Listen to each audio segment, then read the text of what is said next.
Yo, what's up everyone? My name is Yura and I'm back with another Meadowlands video. Sorry this one took so long. This video specifically has been through a bunch of iterations. This was supposed to be Dark Magician Spellbook first for the meme, and then it was supposed to be Plant Synchro, and I could not make that deck do what I wanted it to do. I'm sure I'm going to come back to it. I spent literally 3 weeks trying to make that work, but it is what it is. So we've moved on to a deck that I think is genuinely pretty rogue playable. This is Worms. If you're unfamiliar with Worms, these are a archetype of light reptile monsters that encompass every letter of the alphabet. And for the astute among you, that means there are 26 of these cards. You'll notice I am on 4 of them in the main. Most of these cards are utter dog shit. They are just completely terrible and they're awful in every way, and I don't want to play them, so we're playing the good cards. We're playing the good cards. Yes, all the good cards. All 4 of them, and the trap card. We'll get to the trap card in a bit. It's the reason to play the deck. So we're just going to start right into things.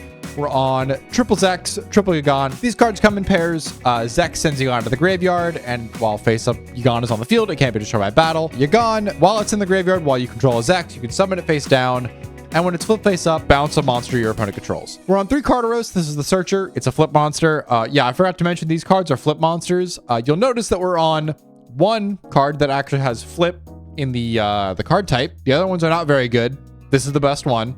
Yugioh is technically a flip monster, but it's not. So, and of course 1 King. King is the only boss that's really worth playing. Could play Victory, could play Queen. Don't want to. They're bad. Could play a 2nd King. Do want to. Don't know where the space is. I really want to play 40 because you kind of have to find the trap card. Speaking of, here is W Nebula Meteorite. One of the most absurd trap cards in the entire format. Nebula Meteorite reads, change all face-down monsters on the field to face-up defense position. This procs your flip effects, and so on and so on. During the end phase of this turn, change all face-up light reptile-type monsters you control to face-down defense position. Draw a card for each. Ridiculous. After that, summon a level 7 or higher light reptile monster from your deck. Also ridiculous. You get King from that. But it does say deck, which is kind of the reason why I want to play 2 King. 2 King is the coward's way, and I myself am a coward. I don't want to have a king in my hand. I would rather there be purple cards. To round this out, because this engine is so small, we're on the Chaos Monsters. Notably, there's only 2 of them. We have 1 Chaos Orc and 1 BLS. And honestly, these are kind of experimental. I don't know if they're actually good enough to really warrant a slot. They didn't used to be in here, but this deck kept finding issues like trying to wrap up games because it's got control elements. It's got no way to kill your opponent though, which is bad. So we're trying these out, and DD Crow to go along with them. It's the best dark type hand trap that has like applications into a lot of things. So we're just going to try it out.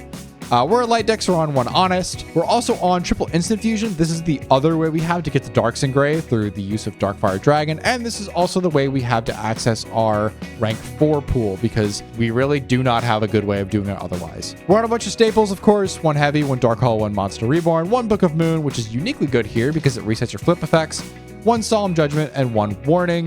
We're also on double Bottomless, double Mirror Force, and triple MST. And uniquely to this deck, Pot of Duality. This is a card that I don't really like using in a lot of other brews because I feel like it's way too slow. But in a deck that is totally content with just summoning a guy or setting a guy and setting a bunch of back row, I think it's really good. And it's also really important because if you're not finding Nebula Meteorite, you're playing a way worse version of the deck than you otherwise would be. We're also on triple Compost to wrap up the deck list. I think this card is really good for tempo, and this is exactly what this deck needs. It needs ways to control the board so it can kind of catch up to things that the other decks are doing. And I think Compost is a really solid inclusion for that. Onto the extra deck, we're on, of course, the double Darkfire and a bunch of toolbox monsters. There's 2 in here that are kind of like uniquely stand out, so I'll mention them when I get to them. Gemnite Pearl, it's a big beater. Utopia, Papal Operative, Flagship of Corn, Diamond Direwolf. Starwage Paladynamo is a light unique rank 4, which lets us detach 2 XEX materials, target a face-up monster our opponent controls, shrink it to 0, and negate its effects. And if it's destroyed by our opponent's card, we can draw a card. Wind-Up Zenmeister's here. This is functionally a worm card. I cannot believe this didn't used to be in my deck list, but here we are. You can attach an XEX material from this card to target a face-up monster you control, flip it face down, and then during the end phase, flip it face up. This reprocs all of your worm effects. It gets you an extra bounce out of Yugioh, an extra search out of Carteros, and I think it absolutely warrants the slot. There's honestly not much else we want to really be doing in the extra deck, so not having it is just worse than having it. 1 Steel Swarm Roach, 1 Maestro, 1 Chain, 1 Emerald, 1 Dweller, and 1 Gaga Cowboy. It's the toolbox. I don't know what to tell you. It's the toolbox. It does the job. Onto the side, we're on double Thunder King Ryo, triple Maxi, triple Effect Veiler. These are just kind of like the best hand traps in the format. We're on the double Thunder King, which I already mentioned, but this is kind of the best card to be summoning that isn't exactly Zex or Carteros, but it's in the side because it's not good into every matchup. 1 Minecon for going second. Triple Lightning Vortex. It's a card that I really want to start testing around with in a lot of decks. Honestly, this is just kind of the first one that I've been brewing with that thought in mind. So we'll see how it goes. And 3 Needle Ceiling. This is a card that is, I feel like, uniquely powerful in this deck because a good chunk of our monsters are going to be sitting face down, which means they're not affected by it. So into a deck that wants to go wide like Mermail, we can set a Carteros, set Needle Ceiling, and just blow them up if they decide to overextend past just 2 summons. I like it a lot. I think it is absolutely worth considering, and the actual effect of it is really solid, so I'm excited to see how it performs. With all that said, let's hop into the games. All right, we're in with the games. Game 1, we're going first. And you'll notice something's a little different already. This is not live commentary. This is replay commentary. And I don't know if this is going to be something that sticks around, but it's something that I really wanted to try. And this specific video has had multitudes of errors and issues trying to get it over the finish line. So we're just going to give it a try and we'll see how I like it. Looking at our opening hand, it's a whole lot of non-engine and not a lot of worms. So this duality is going to have to do a lot. We do still get to draw one because this is Master Roll 2. So let's see what we can find. Our draw for turn is going to be a Gon, which is pretty nice, but this duality is looking way nicer. We find duality, Zex, and Instant Fusion. Zex is, of course, the best normal summon in the deck. We're going to get immediately Veilered, and we're just going to set 2 and pass. These 2 bottomlesses are looking pretty nice if I knew what my opponent was on, which I don't yet. They're going to go for tuning, get quick draw, milling, a judgment, which is nice. They're going to go Instant Fusion into a Tiras. This Tiras being unaffected by the bottomlesses. I'm feeling really dumb for not bottomlessing the Guiltia. So this Tiras is going to eat our board and one of the bottomlesses. We're going to find another Zex, which is going to get immediately Compulse, making this Tiras doing its best Pleiades impression. We do still get to mill our Yugon, so we're pretty set for next turn, but we are going to lose the last back row. Our opponent thankfully doesn't have much in the way of extending, so they're just going to lose this last material off the Tiras, opening up for a Dark Hole, which we're going to rip immediately. We're going to go Zex, get another Yugon on the grave, go Yugon, get it to the field, and we found Nebula Meteorite. So our deck is infinitely better than it was normally. This Nebula Meteorite is going to do absurd things. We're going to flip the Yugon up, bounce the Griffin to hand, and we get to draw 2 and summon a king. This deck produces advantage out of literally nowhere. Thank you, Nebula Meteorite. And since we've already got an established board and our opponent's only on 7,000, we can go Instant Fusion to get in for exactly 8k, wrapping this game up. All right, we're on to game 2 here. We've got some pretty decent non-engine, but our opponent's going first. This Dark Hole's really going to have to do a lot of work because Yugon plus Honest is like okay going second, but it's not great. And this BLS is just kind of rotting in our hand, not doing much. But our opponent's going first, so let's see what they can put up. They're going to draw, find a Compulse. They're going to go Quick Draw, pitching the Griffin to get Rees out of the deck to make a rank 5. They'll go Tuning, finding another Quick Draw, make Leo Arms, searching out the Lightning Blade, which doesn't do much on its own without Utopia. We find a Carteros off the top. We're going to blind MST into a Bottomless, which is pretty solid. We're going to Dark Hole that Leo Arms just because it's too big, set a Carteros, and pass it back over. Our opponent doesn't really have any way of meaningfully putting advantage on the board, so we get to just keep our Carteros around and get off to the races. We're going to go Zex and the Yugon. Yugon can't come to the field because the Carteros is on field, unfortunately, but we get in for a nice amount of damage. So our opponents go again. They're going to find a Bottomless, which does not do much into the current board state. We find another Carteros. We've just got a million worm monsters in our hand and not much to do with them. Opponent's going to Compulse back our Zex, which is now vulnerable for the Bottomless next turn. They're going to go Thrasher, try to hit over our Carteros. We're going to Honest, keep that board presence. They're going to Compulse our Yugon that we set. Now we've just got to play through a Bottomless to get to lethal, which we're just going to walk a Zex right into it, unfortunately. Get in for another 12 with the Carteros. And it's our opponent's last turn, so they've got to make something happen here. They're going to go Tuning, finding another Quick Draw, sending a Tricky. Go Quick Draw, send Tricky. make a Zenmayo, hoping that it is enough because we do not have a way of setting a guy and keeping it around. But we find DD Crow up the top, which is a dark to get in for lethal with BLS. So because this video is going to be a little shorter because these are replay commentaries, not live commentaries, I do have one more game to show off. It's less of a showcase of Worm and more of a showcase of what my opponent's deck is meant to do. And I thought it was fun. So we're going to swap over to that. This will be live commentary. But I really just want you all to see exactly what they've cooked up because it is a beautiful thing. One could say I feel good about this, but I fear God. Oh, hello, Road Synchron. It came up immediately. She rode on my Synchron till I Black Rose. I don't know. I am gonna pitch it because I could do something really gnarly here. Yeah. Oh yeah. Are you doing the thing? Oh, I'm doing more than just the thing. Yeah, I've got a 4. Yeah, Leo arms. All right. Detach. Go fetch. Lightning Blade. Yup. Normalsman Star Drawing.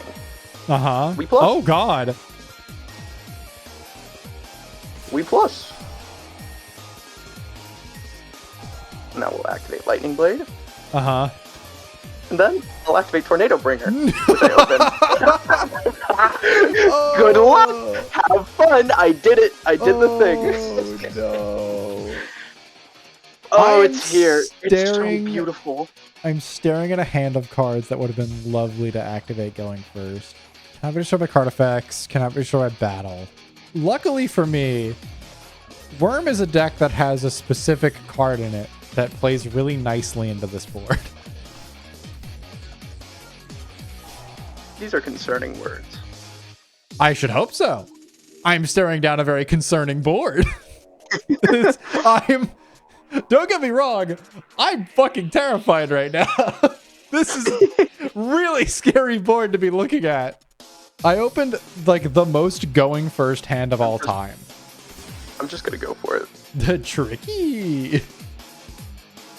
Folks, I'm just gonna go for it. Oh. Folks. What, wait, what does this do?